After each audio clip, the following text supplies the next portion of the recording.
Hi guys, I'm back and I'm ready to read chapter 4 of our read aloud, The Missing Magic.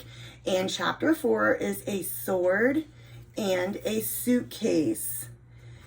It wasn't long before the agency came into view. How quaint, cried Sir Winsmith. How charming. It really was. Clover loved number 1 Dragon's Tail Lane. The tangle of vines and moss that covered the building, the thatched roof that was nibbled in places, and the fence that looked like a set of crooked teeth. And she loved Gump, the gnome, who guarded the agency at night. He looked just like a clay garden gnome, except if you listened closely, you could hear him snoring. He was asleep now in the sun, and Clover gave him a gentle pat as she opened the gate. Sir Winsmith didn't follow her. He was lost in thought a few steps back, murmuring, "Charming, darling. No, those don't rhyme. Quaint, faint." Sir Winsmith, prompted Clover. Of course, he said, hurrying through. Verse is my curse, you see, especially when there are urgent matters to attend to. Urgent? Clover looked at the phoenix on her shoulder and wondered just how soon Phoebe's ash day was. Would the bird burst into flames at any moment? Phoebe was so still and calm now. It was hard to imagine, but Mr. Jams would know. When Clover opened the front door, she knew the hippocampus had arrived. The smell of salty seawater filled the room, and Oliver was soaking wet. She couldn't believe she'd missed it. Mr. Jams had obviously just got off the phone. The receiver was still in one hand. A piece of toast was in the other. Unfortunately, no one in the nearby Sea Kingdom has heard of anyone having lost a hippocampus, he said, but the Sea King there will spread the word. Good, said Oliver, rubbing his dripping hair with a towel. Then he stopped. This towel has jam on it. Oh, that must be from, Mr. Jams said, raising his piece of toast. He caught sight of Clover, who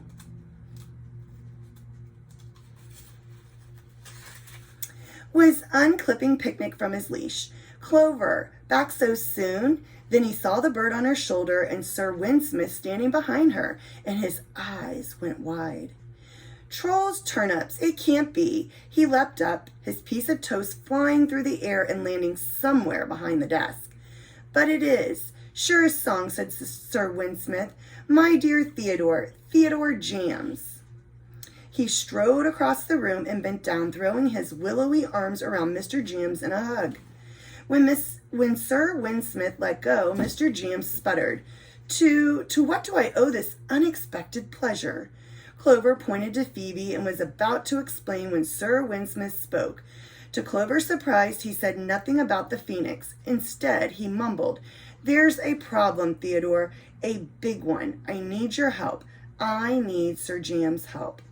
Sir Jams? But that would mean Mr. Jams was a knight. Mr. Jams wasn't a knight, was he?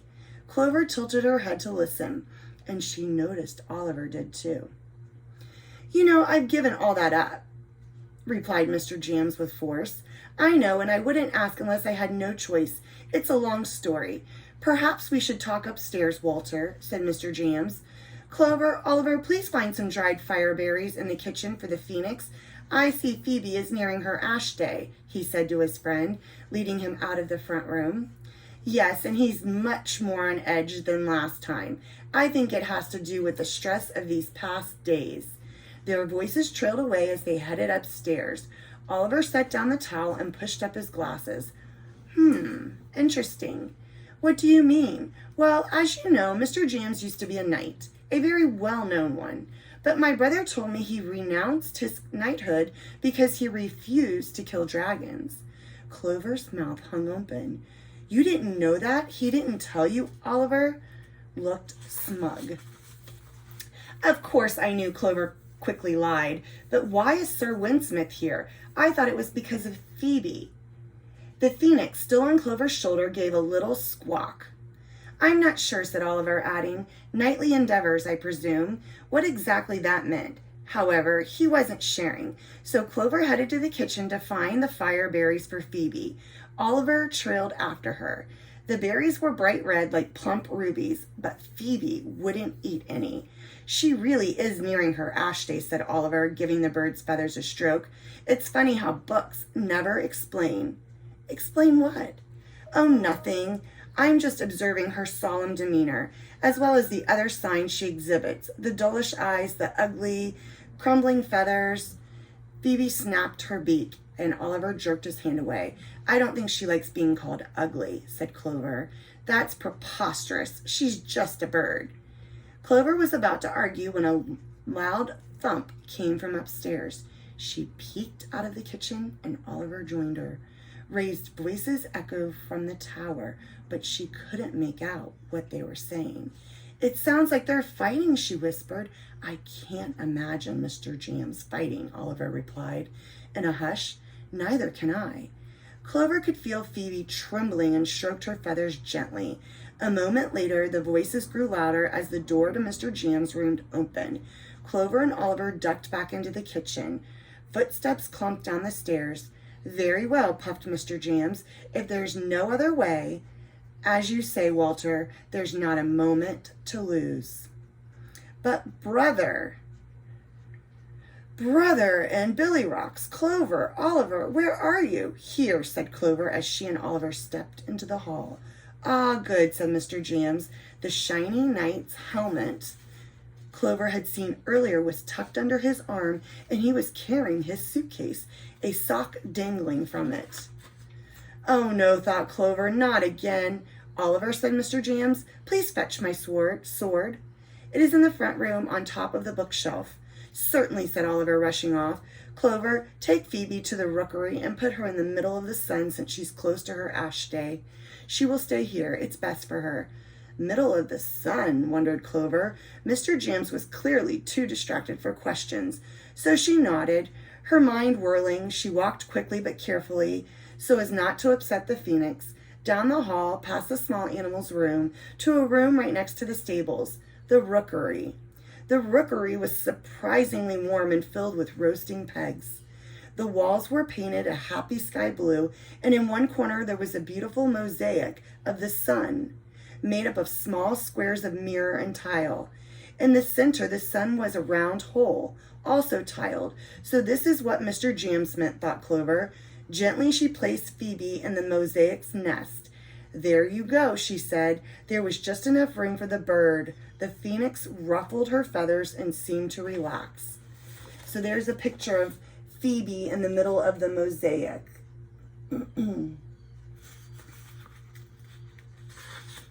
See, I told you it's nice. It's nice here, said Clover, stroking the bird's feathers again, her fingers tingling with warmth. They still tingled, and even after she left the rookery. When Clover returned to the front room, Mr. Jams was attaching his sword to his belt. The tip of the blade nearly touched the floor. I'm too old for this, he muttered. This is the only option, said Sir Winsmith. I know, sighed Mr. Jams. Then he turned to Clover and Oliver and said, as you must have gathered, Sir Winsmith and I are leaving on an important mission. I'm afraid we must depart immediately. But, stammered Oliver. He seemed surprised, but Clover wasn't. Since she had started, Mr. Jams was always heading off on one mission or another, which was probably one of the reasons he had hired her. No time for questions, said Mr. Jams, and Clover knew that once again she wouldn't find out the details of the trip until he returned. You two must look after the agency while I'm gone, he said, adjusting his sword. You two? Now that was surprising. Clover had always been in charge of the agency when Mr. Jams was away by herself. It was something she was an expert at. Oliver had no experience running the agency at all. Mr. Jams, however, went on. Work together and everything will be fine. There's plenty of bread and jam and cinnamon and sugar in the kitchen cupboard, and the supplies for the animals are well stocked. Most importantly, do you promise, both of you, to look after the agency with all your hearts? Of course, Clover and Oliver burst out at the same time. Clover flashed Oliver a wary look. He didn't seem to notice, which was probably a good thing. After all, Mr. James had asked her to get along with him, and so she probably should try. Maybe they could work together. Maybe Oliver would even help her polish those horns. This was a magical world after all, and stranger things had happened. After Sir Winsmith said goodbye to Phoebe, in verse, of course, and Mr. James packed one more jar of jam, the two set off. Together, Clover and Oliver watched as the knights marched down the path, the sound of Sir Winsmith's latest poem drifting back to them. Knights once again, off to do a good deed. Luck be with us, and we shall succeed. And there is a picture of Sir Winsmith and Mr. James dressed as a knight on their way off. So chapter 5 is called The Strange Symptoms. And we know that symptoms are things that are signs or feelings or warnings about something. So if you have a runny nose, if you have some sneezing, if your throat is sore, those would be symptoms associated with having a cold. If you ate a lot of ice cream for dessert and you had a tummy ache, so that would be a symptom that you maybe had overeaten or it didn't agree with your belly. So that's what a symptom is. It's like a sign of something to let you know, or something that you feel that can be associated with something else. So chapter 5 is the strange symptoms. Since today is Wednesday and this is chapter 3 of the chapter 4, I'm sorry, of the read aloud. You have a writing assignment tomorrow, Thursday. So let me back up. We read chapter 3 on Monday. You had your assignment for Tuesday, which was if you could change any part of the story, what would it be and why? Then on Wednesday, we read chapter 4. So Thursday, your writing assignment is to, let me find my little book here. What did I do with it? Oh, it's over here.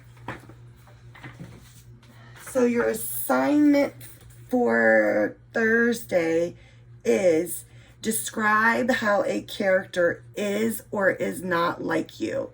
So think about all the characters that we've read so far. So we have Oliver, we have Clover, we have Mr. James, we have,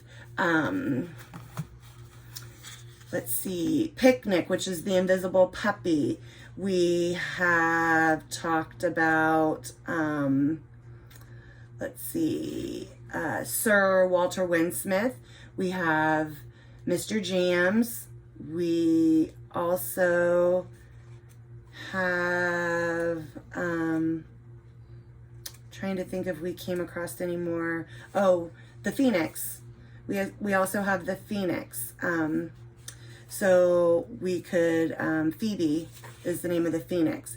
So any of those characters, you can pick from any of those. So out of all of the characters, describe how the character is or is not like you. So maybe you're like Mr. James, and Mr. James is, I would say I feel like I am like Mr. James, because Mr. James is hardworking. He is dedicated. I am dedicated to my job, to teaching each and every one of you. Mr. James is dedicated to finding all of those animals homes, and he's doing whatever he can to protect those animals and keep them safe. Mr. James is brave because now he's going off and putting his knight costume on in order to go out and do the battle that he needs to do to keep everyone at the agency safe. And I feel like I'm brave because I would do anything to protect each and every single one of you. And we're all brave right now, especially with what we're going through, something that we've never ever gone through in this world before. So we're all being very, very brave. So what you're going to do is you're going to pick any character. It doesn't have to be Mr. James. I just used that character because that's who I feel like I'm most like. So you can pick whoever you want. And that's going to be your writing assignment for Thursday. And then Friday, we are not going to do any chapters and we don't have an activity. It would be just to make sure that you've listened to chapters 3 and 4 and that you've completed the 2 activities, which was on Tuesday. Your job was to, if you could change any part of the story, what would it be and why? And then Thursday's writing activity is which character are you, or describe how a character is or is not like you. All right, boys and girls, I will see you soon. I sent out an announcement because we're going to start live, which is face-to-face small group instruction starting this Thursday. And then if your invitation says Tuesday, then we will meet on Tuesdays. I have 2 different groups. So I'll meet with a group on Thursday, and then I'll meet with a group on Tuesday, and then we will still have our read aloud activities on chapters read to you on Monday and Wednesday. All right, and then your activities on Tuesday and Thursday. So if you have any questions, write them down, and I will see you, some of you on Thursday, some of you next Tuesday. Until then, from my heart to your heart, I miss you, and I will see you soon. Bye.